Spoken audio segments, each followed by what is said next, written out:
পৃথিবীতে যত প্রকার যত সম্পর্কের মানুষই থাকুক না কেন, শুধুমাত্র দুইজন মানুষের কাছেই আপনি সবসময় আবদার করতে পারবেন, বিশেষ করে মেয়েরা। সেই দুটি সম্পর্কের মধ্যে রয়েছে বাবা ও স্বামী। এই দুইজন ব্যক্তি শুধুমাত্র আপনার কি লাগবে, কি প্রয়োজন, এই দিকটা দেখবে। তাছাড়া পৃথিবীর কোনো সম্পর্কই, কোনো ব্যক্তিরাই আপনার কি প্রয়োজন, আপনার কি আছে, কি লাগবে কখনোই দেখবে না। শুধুমাত্র বাবা আর স্বামী, এরাই হচ্ছে সবথেকে বেশি আপনজন। তাছাড়া কেউ ততটা আপন হয় না, আর কখনো হবেও না। যাই হোক, আজকে হচ্ছে আমি আমার হাজব্যান্ডের কাছে চিকেন চাপ ও নান রুটি খেতে চেয়েছিলাম। আমার হাজব্যান্ড আমার পছন্দের সব কিছু নিয়ে এসেছে বাজার করে।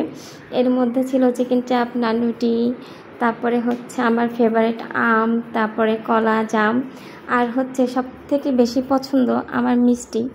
আমি সবসময় ভিডিওর মাঝখানে বলে থাকি আমার মিষ্টি জাতীয় খাবার সবসময় বেশি ভালো লাগে, কারণ আমার বাসায় সবসময় দেখা যায় পায়েস, সেমাই কিংবা মিষ্টি জাতীয় ডেজার্ট আইটেম সবসময় থাকবেই। কারণ মিষ্টি জাতীয় আমার প্রত্যেক দিনই মন চাই কিছু না কিছু খাই। এই জন্য আমার হাজব্যান্ড সব কিছুই আজকে দেখলাম একবারই নিয়ে এসেছে। তো এটা দেখার পরে আসলে অনেক ভালো লাগা কাজ করছিল। আর আগের দিনের কথা মনে হচ্ছিল, বিশেষ করে বিয়ের আগের। কারণ আমার বাবাও হচ্ছে আমার জন্য মিষ্টি সবসময় বাসায় এনে রাখতো, ফ্রিজে আমার জন্য সবসময় মিষ্টি থাকতো, যেহেতু আমি সবসময় মিষ্টি পছন্দ করতাম। আর আমার যেহেতু ফেভারিট ফলই হচ্ছে আম, তো আমের সিজনের সময় আমার বাসায় সবসময় আম থাকে। আর এই তো এদিকে হচ্ছে আমরা সন্ধ্যার নাস্তার জন্য চিকেন চাপ ও নান রুটি বের করে নিচ্ছিলাম আর কি। এটা দিয়ে আমরা নাস্তা সেরে নিব। আর এটাই ছিল আমাদের রাত্রের খাবার মূলত।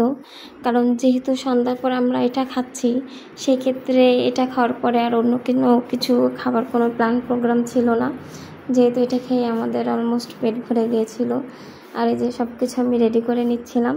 আর আমি যখন এগুলো রেডি করছিলাম, ফারিয়ার বাবাই তখন ভিডিওটা করে দিচ্ছিল, বলতেছিল দাও যে তুমি সব কিছু বের করো, আমি তোমাকে ভিডিওটা করে দিই।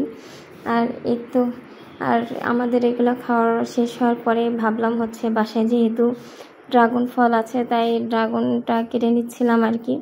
আপনারা অবশ্য আমার ভিডিওর প্রথম কথাটা অনেকেরই ভালো নাও লাগতে পারে, যে আবদারের জায়গাটা শুধু বাবা আর স্বামীর ক্ষেত্রে কেন, আরও অনেকেই তো আবদার পূরণ করতে পারে, ভাই, বোন, শ্বশুর, শাশুড়ি, আদার্স অনেকেই। আসলে হচ্ছে আমার ক্ষেত্রে আমি দেখেছি আমার সম্পূর্ণ সব কিছুতেই আবদার পূরণ করেছে আমার বাবা, আমার স্বামী ও হচ্ছে আমার বড় বোন। এছাড়া তেমন কাউকে কখনোই পাইনি আর কি।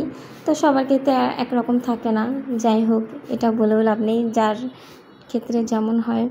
তা আপনারা কার কার কাছে আবদার করতে পারেন তারা অবশ্যই একটু কমেন্ট করে জানাবেন আপনাদের আবদারের মানুষ কে কে আছে।